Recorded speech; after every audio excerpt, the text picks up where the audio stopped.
दोस्तों, अगर आप न्यूज देख रहे हैं तो आप जानते ही होंगे कि ऐसी खबरें आने लगी हैं कि रूस कभी भी यूक्रेन पर कब्जा करके उसे रूस का हिस्सा बना सकता है। ये बात बहुत से लोगों के गले नहीं उतरती है कि कैसे 21वीं सदी में एक देश दूसरे पर कब्जा कर सकता है। लेकिन पुतिन ऐसा पहले भी कर चुके हैं। 8 साल पहले 2014 में पुतिन ने क्रीमिया को अपना हिस्सा बना लिया था। तो क्या ये तीसरे विश्व युद्ध की शुरुआत है? शायद नहीं, क्योंकि रूस अपनी ताकत जानता है। आज के इस वीडियो में हम यही जानने की कोशिश करेंगे कि आज रूस को इतना कॉन्फिडेंस कहां से मिलता है कि वो किसी भी देश पर हमला कर सकता है और क्यों कोई देश इसके बारे में कुछ नहीं कर पाता। तो अगर आप भी जानना चाहते हैं तो बने रहिए वीडियो के अंत तक हमारे साथ। पहले जान लेते हैं कि कोई भी और देश किसी देश पर हमला क्यों नहीं करता। आज के समय में अगर कोई देश दूसरे पर हमला करता है तो ज्यादातर देश उस देश पर इकोनॉमिक सैंक्शंस लगा देते हैं, यानी ये उन देशों से व्यापार करना बिल्कुल बंद कर देते हैं, जिस कारण वहाँ की इकोनॉमी तबाह होने लगती है, बेरोजगारी बढ़ जाती है और कई देशों में तो खाने तक के लाले पड़ जाते हैं। आप नॉर्थ कोरिया का उदाहरण देख सकते हैं। आज चीन और ईरान के अलावा कोई और देश नॉर्थ कोरिया से व्यापार नहीं करता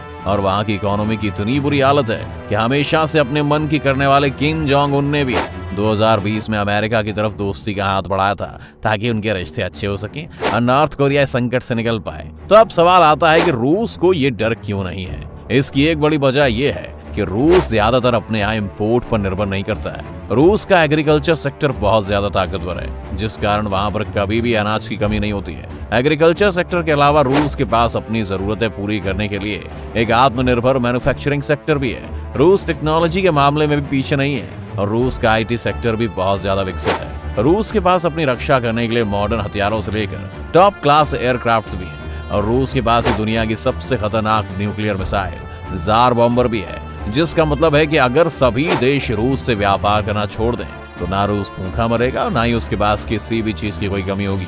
उनकी इकोनॉमी ज्यादातर आत्मनिर्भर है, लेकिन ऐसा नहीं है कि इतना काफी है। 2014 में जब रूस ने क्रीमिया पर कब्जा किया था तब रूस को काफी नुकसान झेलना पड़ा था। उनके ऊपर कई इकोनॉमिक सैंक्शंस लग गए थे, जिससे फॉरेन फंडिंग पर निर्भर उनके प्राइवेट सेक्टर को काफी चोट पहुंची थी। साथ ही वह इन्फ्लेशन या महंगाई की दर 16% हो गई थी। तुलना के लिए बता दें कि अभी भारत का इन्फ्लेशन 6% है और भारत बहुत सी परेशानियां झेल रहा है। 2014 में रूस की करेंसी रूबल की वैल्यू भी काफी हद तक कम हो गई थी।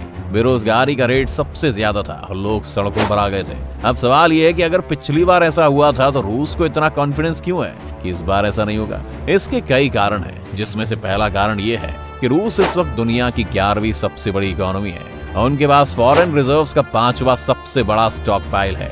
एक देश के पास जितना ज्यादा फॉरेन रिजर्व होता है वो उतना ही ज्यादा सक्षम होता है बाकी देशों से व्यापार करने में। तो अगर रूस को कभी बाहर से कुछ इंपोर्ट करवाने की जरूरत पड़ी तो उनके पास हमेशा ही पैसे होंगे। पिछली बार जब क्रीमिया पर रूस ने कब्जा किया था तब से अब तक उन्होंने अपने फॉरेन रिजर्व में 70% तक का इजाफा कर लिया है। इसके साथ साथ रूस बहुत चालाक भी है। लगभग सभी देश अपने फॉरेन रिजर्व का कम से कम 60% हिस्सा डॉलर्स में रखते हैं, लेकिन रूस जानता है कि अगर वो ऐसा करेगा तो उसका सबसे बड़ा दुश्मन अमेरिका कभी भी इसे फ्रीज कर सकता है, जिससे रूस के लिए परेशानियां खड़ी हो सकती हैं। इसलिए रूस ने 2015 से दूसरी करेंसीज में अपना फॉरेन रिजर्व रखना शुरू किया। आज रूस का सिर्फ 16% फॉरेन रिजर्व डॉलर्स की शक्ल में है। रूस ने अपना 32% फॉरेन रिजर्व यूरो में रखा हुआ है, 13% फॉरेन रिजर्व उनका चाइनीज युआन में है और साथ ही उनके पास 6.5% फॉरेन रिजर्व ब्रिटिश पाउंड के रूप में भी है। इन सभी के अलावा उनका 22% हिस्सा उन्होंने प्योर गोल्ड में रखा हुआ है,